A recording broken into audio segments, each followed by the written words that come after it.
मैं तेरी आंखों में उदासी कभी देख सकता नहीं। तुझे खुश मैं रखूंगा सोनिया। मैं तेरे होठों पे खामोशी कभी देख सकता नहीं। सारी बातें मैं सुनूंगा सोनिया। तेरे दिल से ना कभी खेलूंगा।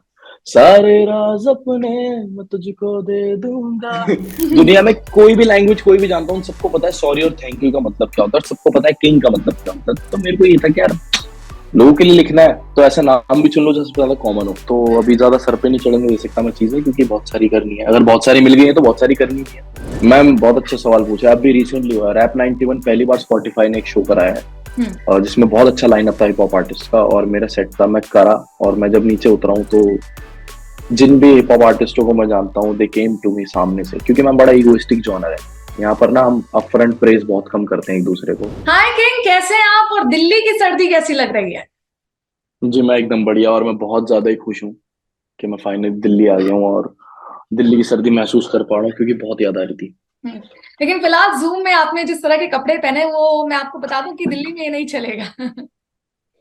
मैं कह रहा हूँ, मैं आज आया हूँ तो आज मैं चाहता हूँ कि मैं जितनी सर्दी फील कर सकता हूँ हल्के कपड़े गर्मियों वाले पहन के, उतनी फील करूँ, ताकि कल से फिर मैं रजाई में घुसूं। चलिए, लेकिन उम्मीद करेंगे आप स्वस्थ ही रहें। किंग, आपकी प्रजा फिलहाल तो बहुत ज्यादा खुश है। इस तरह के जो आप गाने बैक टू बैक देते आ रहे हैं, आपकी प्रजा आपसे बहुत खुश है। तो किस तरह का स्टारडम जो आपको मिला है, कैसा फील हो रहा है? नॉर्मल ही है, रिस्पॉन्सिबिलिटीज है। तो अभी ज्यादा सर पे नहीं चढ़ने दे सकता मैं चीजें, क्योंकि बहुत सारी करनी है। अगर बहुत सारी मिल गई है तो बहुत सारी करनी भी है। तो बढ़िया है, अच्छा है, वेरी ग्रेटफुल, वेरी थैंकफुल। सबसे पहले तो king, let's talk about your journey कि किस तरह से शुरुआत हुई। अर्पण कुमार चंदेल किस तरह से किंग बन गया, और जब भी स्टेज पर अब जाता है तो किंग किंग ही सुनाई देता है। कैसी रही है जर्नी? मैम जर्नी चल ही रही है, अभी तो कहीं नहीं गई है। बट हम्म। जितने भी लोगों तक कानों में पहुंची, और जितने लोग के अच्छा भाई ये लड़का था, इसका नाम किंग है और ये ऐसे गाने गाता है, और उसे पसंद, और उन्हें पसंद है अगर मेरे गाने, तो it feels very good, very nice के कोई ऐसी चीज जो बहुत कॉमन है, आपने वो अपना नाम रख लिया है। हम्म। और अब कोई इस नाम को पढ़ता है तो आपका चेहरा अगर उसके आगे आ जाता है, उसके चेहरे के आगे इंसान के, तो I think you made it. तो अभी वही चीज बड़ी करनी है, अभी वो वर्ल्ड वाइड जाना है उस चीज को लेकर, तो किंग, बढ़िया ये है। पूछना चाहूंगी, जो नाम आपने किंग रखा, क्या क्या सोच के रखा? क्या था इसके पीछे की थ्योरी, क्या थी? मैंने कुछ सोच के नहीं रखा, मतलब मेरे को यही था कि सब दुनिया का सबसे कॉमन, जब सॉरी थैंक यू होता है ना जैसे, वैसे किंग है। हम्म। दुनिया में कोई भी लैंग्वेज कोई भी जानता हूँ, सबको पता है सॉरी और थैंक यू का मतलब क्या होता है, और सबको पता है किंग का मतलब क्या होता है। तो मेरे को ये था कि यार लोगों के लिए लिखना है तो ऐसा नाम भी चुन लो जो सबसे ज्यादा कॉमन हो, बट कोई रखने में घबराता हो कि ओ माय गॉड आप ओन अप कैसे करोगे इस नाम को। तो मैंने कहा यही लड़ाई हो जाएगी कि ओन अप कर लो, और मैंने कहा नाम का नाम कॉमन हो जाएगा। किसी को प्रोनाउंस करने के लिए दिक्कत नहीं होती, अर्पण फिर भी दिक्कत होगी, बट हम्म। किंग तो दुनिया बोल सकती है। घर वालों का अब क्या रिएक्शन रहता है? क्योंकि आपका स्ट्रगल पीरियड सबने देखा है, और सब अपनी आंखों से हमने देखा है किस तरह से आप एक परफॉर्मर के बाद अब आप एक स्क्वाड बॉस बन गए थे। पेरेंट्स का किस तरह का रिएक्शन रहा? मैम पिछले 3 साल से वो यही फील ले रहे हैं कि आए दिन उनको कुछ नया सुनने को मिलता है कि ये हो गया वो हो गया, तो अभी वो नॉर्मल हो गए कि ठीक है। उनको मैं बताता हूँ कि ये ऐसा हुआ वैसा, क्योंकि वो इस बैकग्राउंड से बिल्कुल भी नहीं है, तो उनको कुछ भी नहीं पता चीजों के बारे में। और यही अच्छी चीज है हम्म। कि कई बार मैं अपनी माँ माँ बाप को ऐसी कोई बात बता रहा होता हूँ कि इतनी बड़ी बात है, और उनके लिए वो बात ऐसी होती है, और वो फिर दुआई देते हैं। हम्म। दे डोंट पॉप शैंपेन्स, हम्म। वो खुशी दुआ देते हैं। तो मुझे पता लगता है कि यार अगर मैं बिलबोर्ड पे आ गया हूँ तो भी वो दुआ ही दे रहे हैं, अगर मैं कपिल शर्मा पे आ गया तो भी वो दुआ ही दे रहे हैं, अगर मैं हम्म। स्क्वाड बॉस बन गया हूँ तो भी वो दुआ दे रहे हैं, मैं पहली बार टीवी पे आया तो भी वो दुआ दे रहे थे। तो बेसिकली जितना रूट उनका कॉमन है, इतना ही रूट मुझे भी अपना सिंपल रखना है कि नो मैटर व्हाट कितना ही बड़ा हो जाए, just stay calm and do your अच्छा, चलिए, अब आपके गानों के बारे में बात करेंगे। उससे पहले मैं चाहूंगी कि वर्क। आप जो बिलबोर्ड में टॉप नंबर 1 पे आपका जो सॉन्ग चल रहा है, मान मेरी जान, वो एक बार गा दे। मैं तेरी आंखों में उदासी कभी देख सकता नहीं। तुझे खुश मैं रखूंगा सोनिया। मैं तेरे होठों पे खामोशी कभी देख सकता नहीं। सारी बातें मैं सुनूंगा सोनिया। तेरे दिल से ना कभी खेलूंगा। सारे राज अपने मैं तुझको दे दूंगा। मेरी जान तूने मुझको पागल है किया। मेरा लगदा ना जिया तेरे बगैर। तू मान मेरी जान, तुझे जाने ना दूंगा। बढ़िया आते ही सही गज्जक पट्टियां खाई है मैंने, गले खराब कर लिए अपने, मस्त मजा आ रहा है दिल्ली आते ही। अच्छा क्या मुझे आपके जितने भी गाने सुनकर ये लगता है कि आपने वो चीज क्रैक कर ली है कि आपको पता है कि यूथ को क्या चाहिए, कौन से गाने वो सुनना चाहता है, इसलिए आप टॉप नंबर 1 पे भी खेल रहे हो, ऐसा कुछ हुआ है? मैम देखो स्टडीज तो चलती रहती है, हम्म। बट म्यूजिक एक जादू की तरह है, यू नेवर नो कौन सी चीज लोगों को कब समझ में। अब इतने सारे ट्रेंड और चैलेंज चलते हैं, वो सिर्फ उतने उतने वो सिर्फ म्यूजिक सुनते हैं लोग, और माय गॉड उसी पे ही रीलें बन रही हैं। हम्म। बट देन वो ये कि इतने सारे साउंड्स में वो लोगों को पसंद आ गया। म्यूजिक का भी ऐसे ही मैम जादू है, कितने इंजीनियरिंग कितने दिमाग लगा लो, बट इन दी एंड लोगों को एक पसंद जो आएगा वो आ जाएगा, किस्मत की बात है, तो वैसे लगेगा। लिरिक्स किस तरह से किंग अपने गानों की लिखते हैं, इसके पीछे क्या राज है?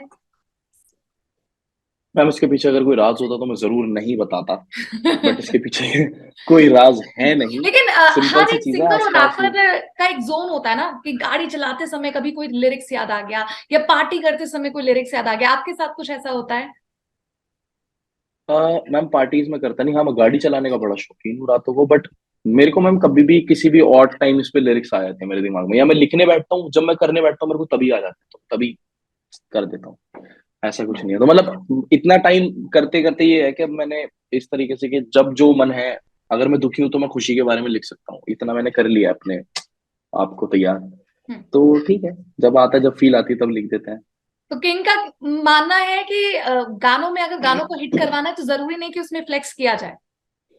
बिल्कुल नहीं मैम, मेरे हिसाब से ऐसा भी नहीं है, मैं ऐसा मानता हूँ कि जो चीज जैसी है ना मैम वैसी ही अगर आप दिखाओ हम्म। उसके ट्रू एसेंस को, तो वो चीज अच्छी लगेगी लगेगी। बिल्कुल। गाना अगर गाड़ियों के बारे में, तो मैं कह रहा हूँ जो गाड़ी दिखा सकते हो वो दिखाओ, हम्म। अच्छा लगेगा।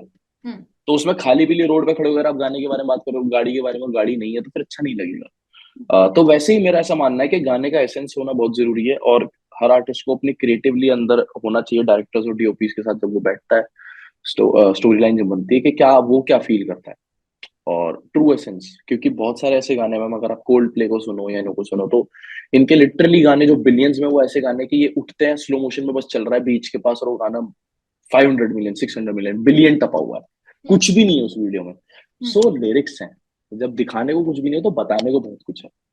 बिल्कुल। So, अच्छा किंग, हर एक जॉनर के गाने आप बना चुके हैं, क्या और जॉनर आ सकता है? जी पार्टी सॉन्ग हमने देख लिया, हार्ट ब्रेकिंग सॉन्ग हमने सुन लिया, और जी।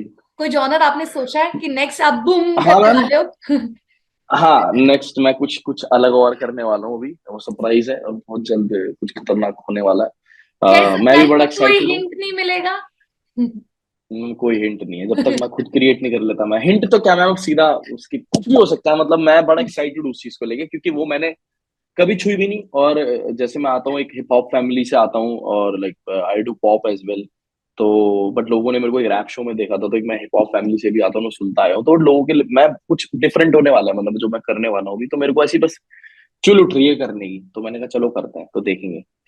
अच्छा किंग, आपका नया एल्बम आया है विद द शैंपेन टॉक, किस तरह की बातें हो रही है उस शैंपेन टॉक में, कैसे कैसे सॉन्ग्स हैं, उनके बारे में कुछ बताइए। Ma'am champagne talk right now is India's number 1 album, yes. And और बात यही है कि हर जगह यही बात हो रही है कि हु इज दिस गाय, जो नहीं जानते थे और जो जानते थे वो बता रहे कि कहाँ से आया है, कौन है। हम्म। तो यही चल रहा है, अभी इंट्रोडक्शन ही चल रहा है इंडस्ट्री में, बेसिकली जो जानते हैं वो बता रहे हैं आगे ये हम्म। कौन है, और जो नहीं हम्म। जानते वो बोल रहे हैं ये कौन है। हम्म। और आप बोलिए। नहीं, मैं कह रही थी जैसा आपने बताया कि इंडस्ट्री में लोग जान रहे हैं, मुझे लगता है कि अब आपने बॉलीवुड डेब्यू भी दे चुका है, दृश्यम 2, जी तो आई गेस इंडस्ट्री में सब जान गए हैं। हाँ जी, मतलब हम्म। जान गए हैं, और अच्छी बात है कि बड़े ओजीज और लेजेंडरी लोग जान गए हैं। और अभी the more I get the more I want, जब इतना जान पहचान बढ़ गई तो थोड़ी और बढ़ा लेते हैं। हम्म।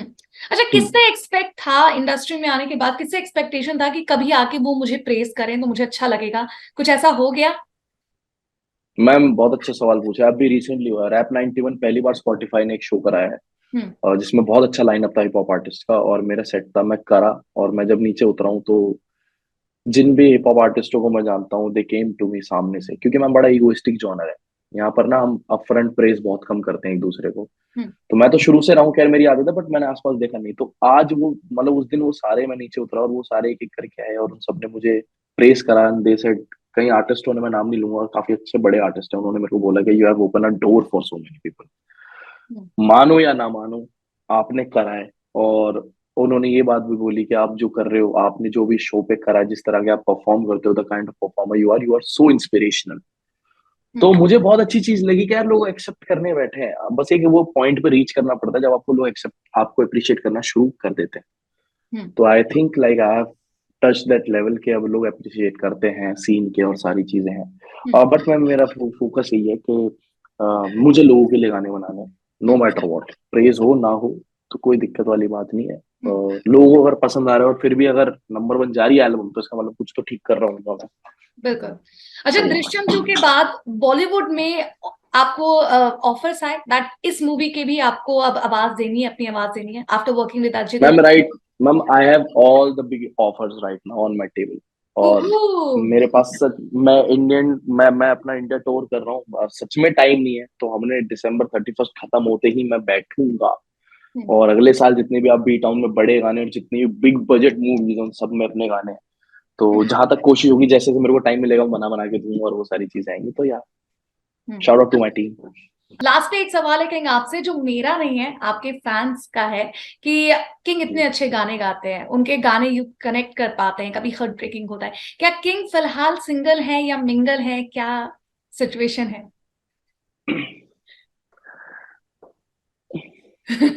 मैं सही बताऊं, मेरे को सिर्फ सोने का वक्त मिल जाए ना मेरे लिए, मैं सोने के साथ मिंगल हूँ। दैट मीन्स उससे ज्यादा क्लियरली कुछ कि नहीं है। किंग सिंगल है। हाँ मतलब, नहीं है टाइम, क्या करूँ मैं, मतलब अब ऐसे तो बनाने को तो 100 लोगों से 100 बातें हो सकती हैं कि हाँ भाई चलो ठीक है, मगर ऐसे थोड़ी होता है, टाइम ही नहीं है। यहाँ तो बढ़िया खाने को मिल जाए और सोने को मिल जाए, हाँ हाँ हाँ, उससे ज्यादा कुछ प्यारा नहीं है मुझे।